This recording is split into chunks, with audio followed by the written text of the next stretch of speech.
오늘 나온 모델 중에서 가장 작은 주인공입니다. MX-5 혹은 미아타라고 불리우는 이 경량 투시터의 오픈 로드스터는 경량이라는 그 가치에 아주 진심이었습니다. 1세대부터 2세대, 3세대, 4세대를 거쳐 지금 이 ND 모델에 이르기까지 단 한 번도 파워로 승부를 걸었던 적은 없었어요. 오로지 경량.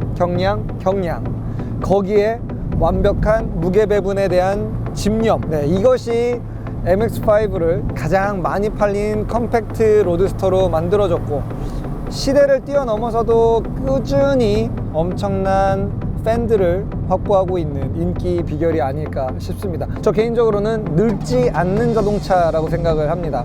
연식을 가지고 있는 NA 1세대 MX-5들을 찾으려고 하는 팬들은 나이가 많이 든, 하지만 낡지 않고 여전히 젊음을 유지한 그 원초적인 운전의 즐거움을 주는 그 차량을 갖고 싶어서 안달이 나 있기도 하죠. 자, 이 MX-5에 처음 올라타면 일단 시야 부분에서 앞유리에 굉장히 제가 가깝게 다가가고, 또 앞유리에서 앞쪽으로 뻗어나가고 있는 본네트의 길이도 꽤 짧아요. 그래서 뭔가 제가 유리창 안으로 쏙 들어와서 이 주변 시야를 보는 것 같은 그런 느낌? 굉장히 탁 열려 있는 것 같아요. 뭔가 A필러에서 시야가 특별히 방해받는다라는 느낌이 들지 않는 그러한 시트 포지션을 가지고 있습니다. 뒤쪽에 이 벨트 라인도 제 턱보다 더 낮은 수준에 있기 때문에 주변을 둘러봤을 때 뭐 시트나 이 뒤쪽에 있는 격벽에 의해서 막혀지는 어떤 공간도 굉장히 좀 적은 편이고요. 심지어 고개만 조금 위로 올리면 이 위쪽에 있는 바 너머로도 전방을 볼 수 있을 것 같은, 정말 그 정도의 탁 트여져 있는 개방감을 선사해 줍니다. 그리고 이 MX-5가 좋은 점, 718이나 다른 포르쉐 모델들도 비슷한 디자인이긴 합니다만, 이 차는 더더욱 이 앞타이어 위를 지나가고 있는 저 팬더의 그 윙 현상이 도드라져 있습니다. 그래서 저 양쪽에 올라와 있는 그 근육을 기준으로 이 차의 차폭을 가늠하기가, 에이펙스에서 인사이드 라인을 정확하게 과감하게 찔러 넣기가 너무나도 편하네요. 그래서 이 차를 제가 거의 지금 얼마 타보지는 못했습니다만, 타자마자 바로 도랑 타기를 이렇게 걸 수 있을 정도로 차폭에 대한 그 확실한 체크가 가능해집니다. 자, 이 차량은 오늘 모인 차량 중에서 출력, 토크 뭐 하나 숫자적으로 내세울 게 없지만요, 실린더의 압축비는 오늘 모인 4대 중에서 가장 높은 13대 1을 보여주고 있습니다. 이 2리터 4기통의 컴팩트한 엔진을 과급기의 도움 없이 정말 아주 팽팽한 압축비, 고압축비에 의존해서 184마력이라고 하는 힘을 만들어내는 거죠. 그리고 오늘 나온 차 중에 유일하게 수동 6단 변속기를 가지고 있습니다. 출력이라는 숫자만 놓고 보면 이 차가 힘이 많이 아쉽다라고 느껴지겠지만, 각각의 단수에 따라서 아주 최적의 출력에 대한 보상을 만들어줄 수 있는 스포티한 기어비를 가지고 있기 때문에, 이렇게 굽이굽이 이어지는 와인딩 로드에 들어왔을 때에는 마력에 대한 아쉬움 거의 느낄 수가 없습니다. 오히려 아쉽게 느껴지는 건 너무 심심하게 느껴지는 저 배기음이랄까요? 몸으로 느껴지는 G포스를 통해 느껴지는 감각은 꽤나 스포티한데요, 뒤쪽에서 들리는 사운드가 약간 심심하달까? 이렇게 거의 조타 각도를 제로에 만들어 놓고 살랑살랑 차와 춤을 추는 이러한 느낌.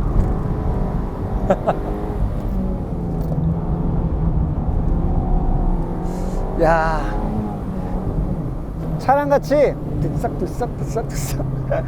춤을 한번 추고 온 것 같아요.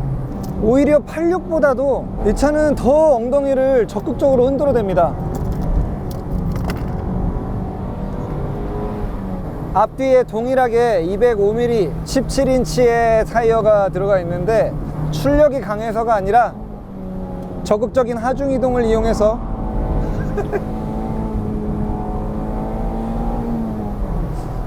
이 차량의 서스펜션 엔지니어들은 그립 쪽에 대한 영역에서의 어떤 연구가 반, 그리고 슬라이드 영역에서의 어떤 컨트롤에 대한 연구 투자 시간을 반 정도 쓰지 않았을까요?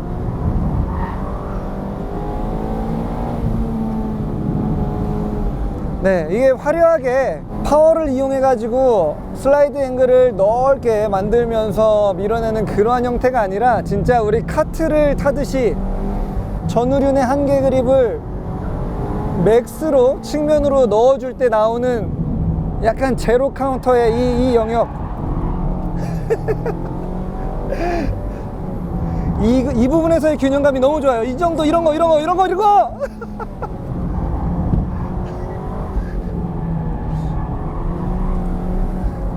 운전대를 정말 몇 도 돌리지 않아도 이 양손과 오른발을 이용해서 자세를 옮겨나갈 수 있는 이러한 움직임. 자꾸만 뒷타이어가 코너를 돌 때마다 앞을 보여달라고 재촉해요. 앞에 뭐 있는데 나도 좀 볼래? 이러면서 슬금슬금 뒷타이어가 옆으로 밀고 나오는 그런 느낌입니다. 근데 너무 귀엽고 그 과정이 깜찍하고 사랑스럽달까요? 이 차는 서스펜션을 굳이 억지로 단단하게 조여놓지도 않았어요. 오히려 일반 준중형급 세단들의 스프링 레이트랑 그닥 차이가 없는 수준으로 부드럽게 차의 움직임을 풀어줍니다. 하지만 롤이라도 이 차에서 뭔가 앞쪽 타이어에 어떤 굳건한 자존심이 올라오는 거는 이 작은 차에, 이 가벼운 차에, 그리고 이 205mm 밖에 안 되는 정말 요만한 타이어에 더블 위시본이라고 하는 정말 전륜 그립의 진심인 서스펜션을 달아놓은 거기 때문이죠. 네, 이 차를 운전할 때는요 되게 재밌는 현상이 나타납니다.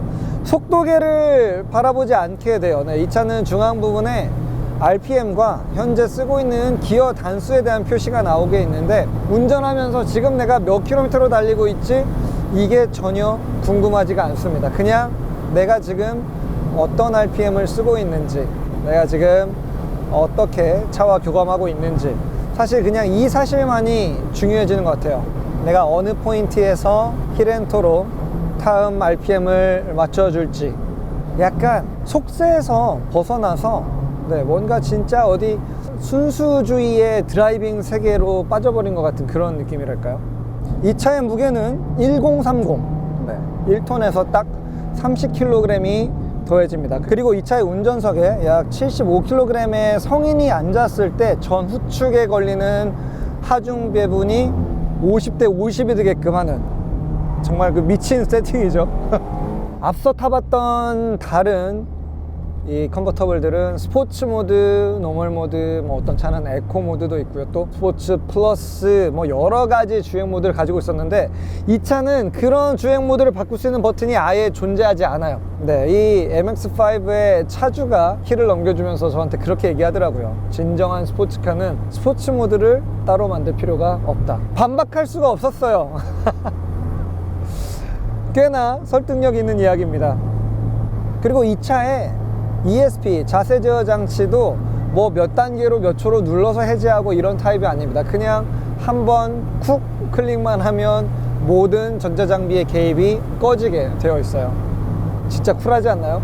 자, 그리고 많은 분들이 MX-5가 다운힐에서만 재미있겠지라고 생각을 하실 텐데, 이 차는 어필에서도 꽤나 재빠른 움직임입니다. 하중이 뒤쪽으로 얹혀져 있는 어필 상황에서도 오버스티어 성향은 여전히 바뀌지 않아요. 여러분들이 스로틀을 얼마나 과감하게 주느냐에 따라서 얼마 안 되는 것 같은 그 184마력, 사실 20kg 정도밖에 안 되는 그러한 토크를 가지고서도 이 차를 사뿐사뿐 꼬리를 가지고 놀 수가 있게 됩니다.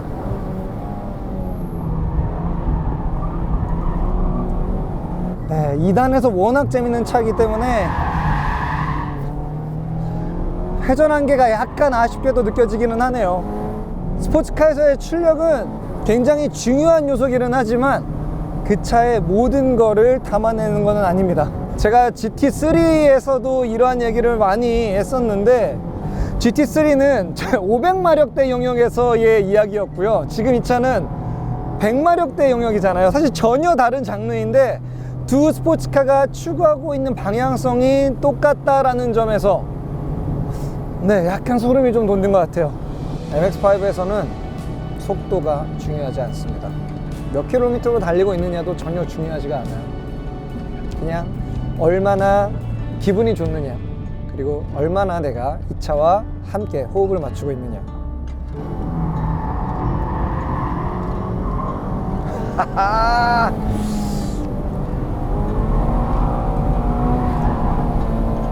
이게 진짜 교감인 거죠.